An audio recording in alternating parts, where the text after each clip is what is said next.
अस्सलामुअलैकुम, वेलकम है आप सभी का इस नई वीडियो में। तो जम्मू कश्मीर के स्टूडेंट्स के लिए काफ़ी बड़ी खुशखबरी है।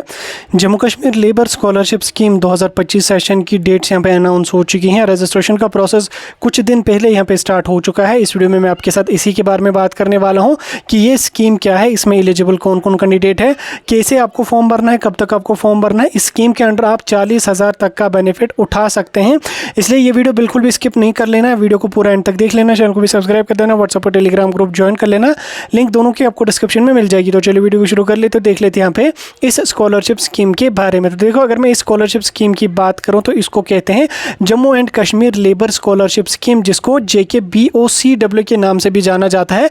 ये Jammu Kashmir social welfare department की तरफ से जम्मू कश्मीर के उन तमाम स्टूडेंट्स को दिया जाता है जिनके पेरेंट्स के पास लेबर कार्ड है, यानी जिनके पेरेंट्स गवर्नमेंट जॉब नहीं करते हैं। अगर आपके पेरेंट्स भी गवर्नमेंट जॉब नहीं करते हैं, लेबर का काम करते हैं या गवर्नमेंट जॉब के अलावा कोई भी अदर काम करते हैं, यानी कि गवर्नमेंट जॉब नहीं है, तो आप इस स्कीम के लिए यहाँ पे एलिजिबल हैं। सबसे पहले मैं एलिजिबिलिटी क्राइटेरिया को थोड़ा सा डिस्कस करने की कोशिश करूंगा, देन उसके बाद हम अमाउंट की बात करेंगे। देखो, एलिजिबिलिटी के क्राइटेरिया में क्या है कि सबसे पहले कैंडिडेट का जो पेरेंट है वो यहाँ पे मतलब गवर्नमेंट जॉब उसके पास नहीं होनी चाहिए, यानी कि उसके पास गवर्नमेंट जॉब नहीं होनी चाहिए, मतलब आपके पेरेंट्स के पास गवर्नमेंट जॉब नहीं होनी चाहिए। और उसके साथ साथ आपके पेरेंट्स में से किसी एक के पास लेबर कार्ड होना ज़रूरी यहाँ पे है। आइदर आपके फादर के पास हो या मदर के पास हो, दोनों में से किसी एक के पास यहाँ पे लेबर कार्ड होना चाहिए। और अगर इन केस अल्लाह बचाए किसी के पेरेंट्स इस दुनिया में नहीं है, तो वो उस कंडीशन में अपने अंकल का या अपने भाई का लेबर कार्ड को भी यूज़ कर सकता है। अंकल का तो नहीं, वैसे भाई का वो अपना लेबर कार्ड यूज़ आसानी से कर सकता है अगर भाई के पास लेबर कार्ड है, ठीक। इसके अलावा गार्डियन वगैरह है तो आप उसका भी लेबर कार्ड यहाँ पे यूज़ कर सकते हैं। उसके बाद तीसरे एलिजिबिलिटी के क्राइटेरिया की अगर मैं बात करूँ तो तीसरा एलिजिबिलिटी का क्राइटेरिया ये है कि बच्चे का एडमिशन होना चाहिए, फिर वो किसी भी क्लास में, चाहे वो प्री प्राइमरी क्लासेस में है, मिडिल क्लास में है, हाई क्लास में, हायर क्लासेस में है, कॉलेज में है, UG कोर्स कर रहा है, PG का कोर्स कर रहा है, उसके साथ कोई लेना देना नहीं है, जस्ट उसका यहाँ पे मतलब किसी कॉलेज में एडमिशन होना चाहिए। उसके बाद अगर मैं इनकम की बात करूँगा, देखो इनकम का तो इसमें यूजुअली कोई क्राइटेरिया यहाँ पे नहीं है। ऑब्वियसली जिसके पेरेंट्स लेबर का काम करते होंगे, जिनके पेरेंट्स के पास गवर्नमेंट जॉब नहीं होगी, जिसके पास लेबर कार्ड होगा तो उसकी इनकम उतनी ज़्यादा नहीं होगी, तो इसमें इनकम के बदले आपका लेबर कार्ड ही यहाँ पे चलता है, वही जो है वो इनकम का प्रूफ। यूजुअली स्कॉलरशिप्स में आपको इनकम सर्टिफिकेट मांगी जाती है, लेकिन इसमें आपको इनकम सर्टिफिकेट नहीं मांगी जाती है। उसके बाद अगर मैं नेक्स्ट बात करूँ, नेक्स्ट यहाँ पे कैंडिडेट जो है UT जम्मू कश्मीर का रेजिडेंट होना चाहिए, जम्मू का रेजिडेंट हो या कश्मीर का रेजिडेंट हो, किसी एक डिवीजन का यहाँ पे रेजिडेंट होना चाहिए। उसके बाद अगर मैं अमाउंट की बात करूँ, इस स्कीम के अंडर आपको कितना अमाउंट यहाँ पे दिया जा सकता है, तो उसको समझने के लिए यहाँ पे हम देखेंगे कि देखो अमाउंट जो है वो ये डिपेंड करता है कि आप किस क्लास में पढ़ रहे हैं, किस क्लास में आप इस स्कॉलरशिप के लिए अप्लाई कर रहे हैं, उस पर डिपेंड है कि आपको जो है वो स्कॉलरशिप कितना यहाँ पे पर ईयर का दिया जाएगा, ठीक। हर साल इसके फॉर्म आते हैं, हर साल आपको फॉर्म भरना पड़ता है, हर साल आपको रिन्यू करवाना पड़ता है अपना फॉर्म, तो उसका कोई बड़ा मसला यहाँ पे नहीं है, ठीक। अमाउंट की अगर मैं बात करूँ, देखो अगर आपका बच्चा या आप क्लास फर्स्ट से लेके क्लास 4th तक पढ़ते हैं तो उस कंडीशन में आपको 1000 स्कॉलरशिप पर एनम यानी कि पर ईयर का यहाँ पे दिया जाएगा।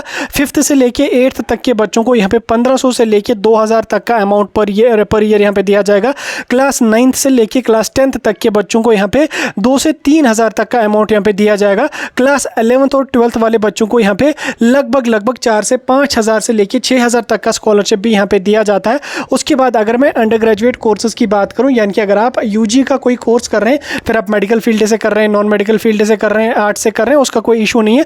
अगर आप जनरल का कोई कोर्स कर रहे हैं, लाइक सिंपल ग्रेजुएशन किसी डिग्री कॉलेज में करते हैं, तो उस कंडीशन में आपको 10 से 12,000 तक का स्कॉलरशिप पर ईयर दिया जाएगा। उसके अलावा अगर आप ITI का कोई डिप्लोमा वगैरह कर रहे हैं तो उस कंडीशन में भी आपको जो है वो 8-9 हज़ार तक का स्कॉलरशिप यहाँ पे दिया जा सकता है। और अगर आप प्रोफेशनल का कोई कोर्स करें, लाइक आप BSc नर्सिंग कर रहे हैं, B फार्मा कर रहे हैं, पैरामेडिकल का कोई कोर्स कर रहे हैं, BTech वगैरह कर रहे हैं, प्रोफेशनल फील्ड का कोई कोर्स है, तो इसमें स्कॉलरशिप की अगर मैं बात करूँ तो पहले इसमें यहाँ पे लगभग 20 से 30,000 का स्कॉलरशिप दिया जाता था, लेकिन लास्ट ईयर से अमाउंट को इंक्रीज करके 40,000 तक यहाँ पे रखा गया है, यानी कि आपको 40,000 तक का स्कॉलरशिप यहाँ पे मिल सकता है। यूजुअली 30,000 तक तो यहाँ पे डेफिनेटली दिया ही जाता है, लेकिन लास्ट ईयर जो वो अमाउंट को इन्होंने इंक्रीज किया था अप टू 40,000, ठीक। उसके बाद अगर आप PG का कोई कोर्स करें तो उसमें भी आपको अकॉर्डिंगली जो है वो 40,000 के बिलो यहाँ पे स्कॉलरशिप जो है वो पर ईयर का दिया जाएगा, ठीक। आप डॉक्यूमेंट्स की अगर मैं बात करूँ तो डॉक्यूमेंट्स में कौन कौन सा डॉक्यूमेंट आपको लगने वाला है, उसमें सबसे पहले आपका जो है वो लेबर कार्ड होना चाहिए, आपके पेरेंट्स का लेबर कार्ड होना चाहिए।